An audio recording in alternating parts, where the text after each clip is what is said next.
মানে সব দিক দিয়ে তারা দেখতেছে, খুঁজে খুঁজে যে কোথায় আমার শরীরের মধ্যে ছিল আছে। এরকম ছিল তো আমার শরীরের মধ্যে নাই।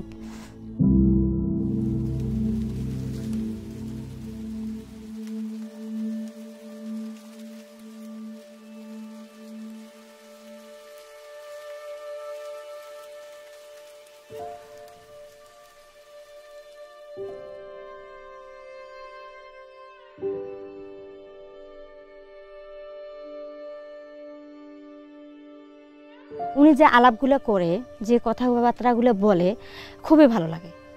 আমি যে ঘর থেকে শুনি, আমার কাজের ক্ষেত্রেও হইলেও আমি কিন্তু শুনতে পাই কথাগুলো, খুবই ভালো লাগে যে কথাগুলো এত সুন্দর। পরে আমি আমার হাজব্যান্ডের সাথে শেয়ার করি যে আমি কি এই কথাগুলো শুনতে পাই না। তখন আমার হাজব্যান্ড বলল, হ্যাঁ শোনা যায়, তুমি শুনতে পারো।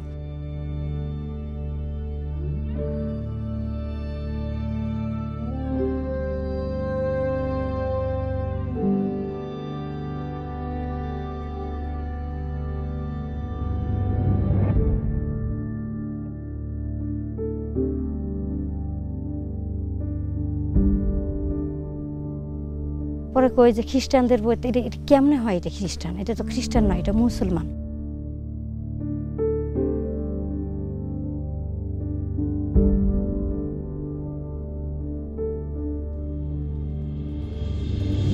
এই সত্যটা প্রকাশ করতে গিয়ে এমনি এমনি আমাদের খ্রিস্টান নাম বেশি উঠলো।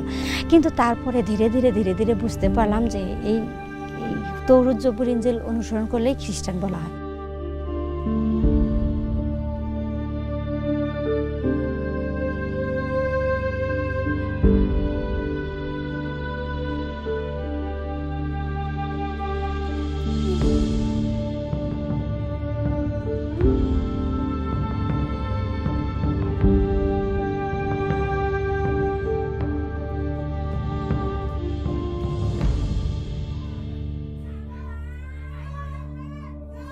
আর গ্রামের লোকেরা আমাকে, এই প্রতিবেশী এই পাশের লোকগুলা আমাকে 10-15 জন মহিলা এক জায়গায় আমাকে নিয়ে যায়। নিয়ে যাওয়ার পর মনে করেন যে আমাকে যখন ডাকে, আমি তো কিছু বুঝতে পারি নাই যে তারা আমাকে ডাকলো। আমি জানি আমার এই কথাগুলো শোনার জন্যই ডাকলো। এই এখন মহিলাদের মধ্যে ঢুকে আমাকে এখন বলতেছে যে তুই যে খ্রিস্টান হয়েছিস, তোকে ছিল কোথায় দিছে, আমরা তো ছিল দেখবো। তারা মনে করেন যে আমার সামনে পিছনে মানে সব দিক দিয়ে তারা দেখতেছে, খুঁজে খুঁজে যে কোথায় আমার শরীরের মধ্যে ছিল আছে। এরকম ছিল তো আমার শরীরের মধ্যে নাই। তখন আমি সেখান থেকে যে এরকম অপমান অপদস্থ তারা করলো আমাকে, আমি যে কি বলবো এই বিষয় নিয়ে, তো আমি কাউকে কিছু বলতে পারি না, কারণ এটা আমার নিজের ইজ্জতের ব্যাপার।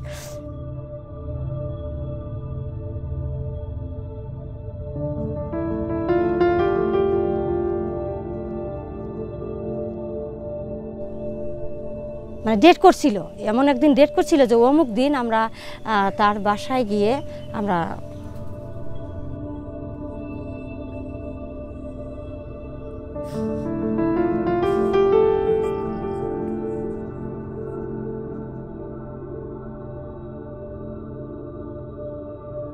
প্রভু বলেছেন যদি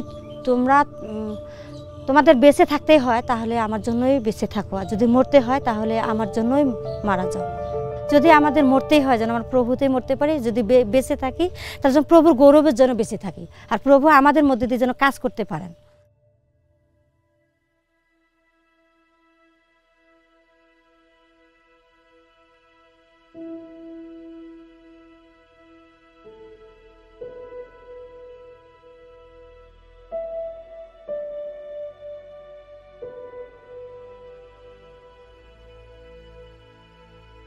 এটা নারীদেরকে নিয়ে করতে হয়, যে যেমন অনন্য আমরা যেমন মুসলিমদের মধ্যে যেমন কোনো নারীদের কোনো গুরুত্ব নাই, কিন্তু আমরা যারা ইসাইদের মধ্যে নারীদেরকে গুরুত্ব দেওয়া হয়। নারীরাও যেন বেহেশতে যাইতে পারে এবং এক একজন নারীরাও যেন প্রত্যেকজন অনন্য হয়ে উঠতে পারে।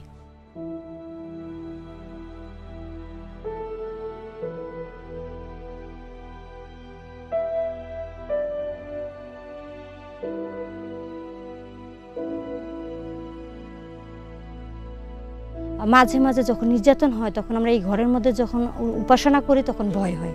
টিনের ঘরে এটা যদি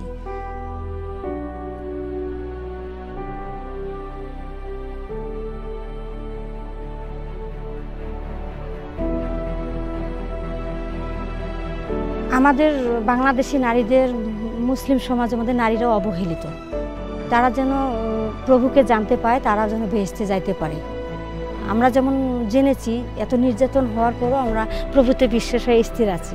প্রার্থনা করবেন আমরা যেন স্থির থাকি এবং আমাদের মধ্যে দিয়ে যেন অনেক নারীরাই পরিত্রাণ পায়।